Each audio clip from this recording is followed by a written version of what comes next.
Welcome, everybody. I'm Jeffrey Gable, the Executive Director of Gettysburg College's Majestic Theater. We're here again on this beautiful campus of the United Lutheran Seminary just west of downtown.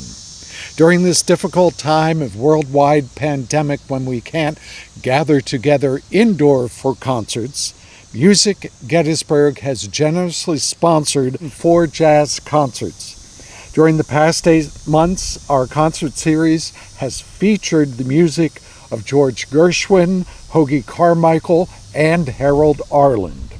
We return today to celebrate the musical genius of another American songbook master, Duke Ellington, during his birthday month of April. April happens to be Jazz Appreciation Month, created by the Smithsonian Museum in 2001 to recognize and celebrate the extraordinary heritage and history of jazz. Jam, as it's called, is intended to stimulate and encourage people of all ages to participate in jazz, to study the music, attend concerts like this, listen to the jazz on radio and recordings, and to read books about jazz. Now, Duke Ellington was a major figure in the history of jazz music. The Duke's career spanned more than half a century, during which time he composed thousands of songs, including Satin Dolls, Sophisticated Lady, and Mood Indigo. He created one of the most distinctive orchestral sounds in Western music and continued to play what he called American music until his death in 1974, just weeks before he would have turned 75. He was born Edward Kennedy Ellington in 1899 to musically gifted parents in a middle-class neighborhood in Washington, D.C. At the age of 7, he began studying the piano and earned the nickname Duke because of his impeccable sense of style and manners. In the early 1920s, Ellington followed his passion for ragtime to New York City, where he formed his own 10-piece orchestra and played in Broadway and Harlem nightclubs, on the radio, Hollywood films, and eventually toured Europe and the world. We welcome the Buzz Jones Quintet with guest saxophonist Brett Crawford, who was a professor of experimental nuclear physics at Gettysburg College. The concert begins with 3 of the Duke's greatest tunes, including Sea Jam Blues, introduced as a 3-minute short film played on jukeboxes in 1942. That's followed by Do Nothing Till You Hear From Me, which was number 1 in the R&B charts in 1943. And closing out the set is It Don't Mean a Thing If It Ain't Got That Swing, featuring the incomparable vocal stylings of Kathy Kemme, who used to tour with the famous Harry James Orchestra. Take it away, gentlemen.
mean a thing if it ain't got that swing.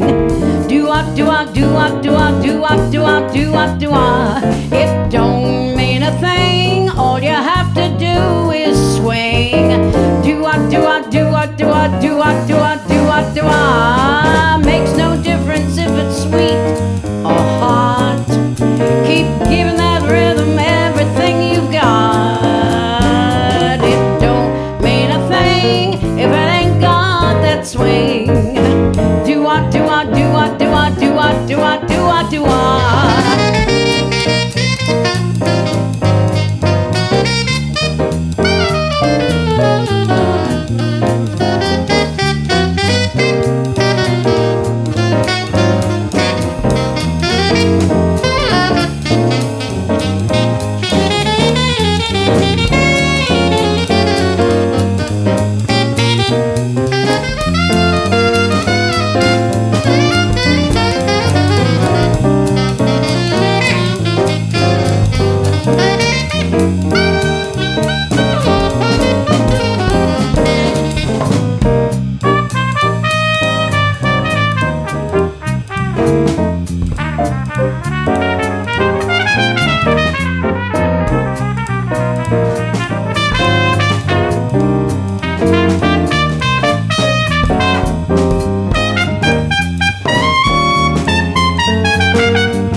Hi, I'm Mark Oldenburg, Chair of Music, Gettysburg.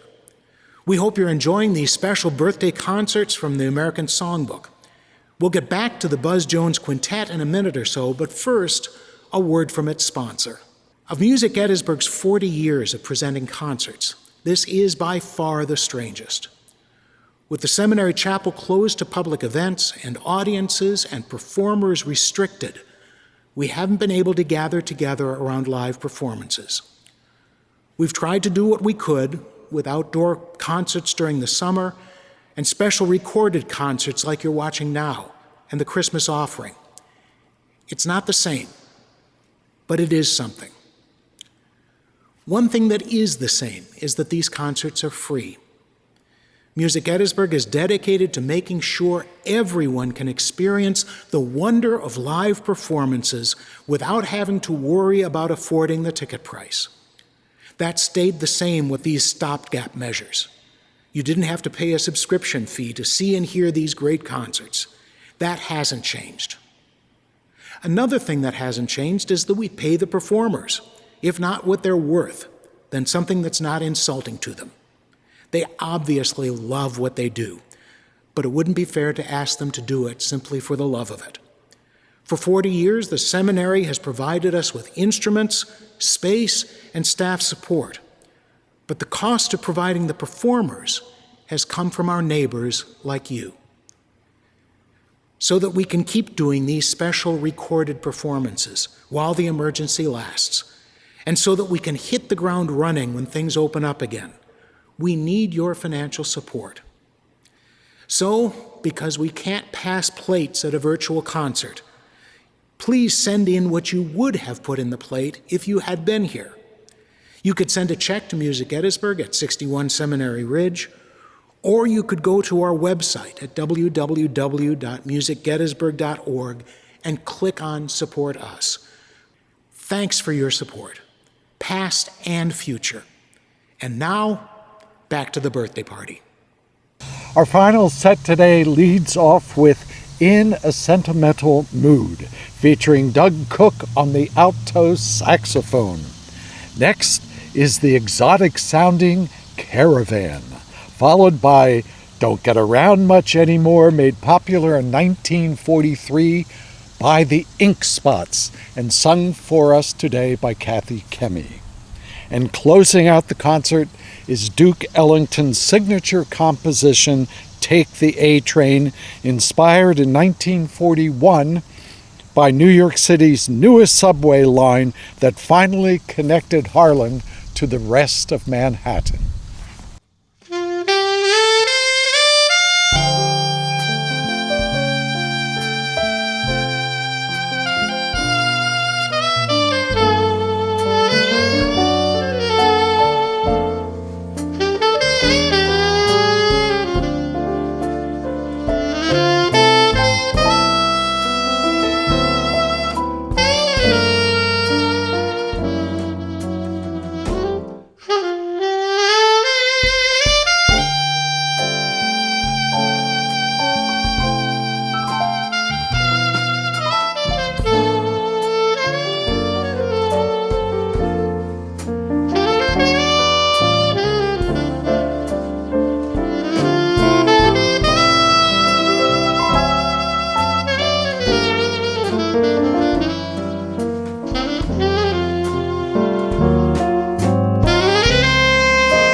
Thank you, everybody, for joining us today. We appreciate the sponsorship of Music Gettysburg, and we are particularly grateful for the technical assistance of Don Redman behind the camera. He's the Director of Information Services at the United Lutheran Seminary. Participating musicians today include Doug Cook on the alto saxophone, Brett Crawford on the tenor saxophone, Dale Orris on trumpet and flugelhorn, pianist Wayne Fox behind me, way in the back, drummer Tom Ham, bassist Buzzarini Jones, and the beautiful, incomparable Lady of Song, Kathy Kemme. We hope you've enjoyed our series of concerts dedicated to the American Songbook and its composers, and we look forward to seeing you at a jazz event somewhere soon. Signing off, Jeffrey Gable, thank you very much.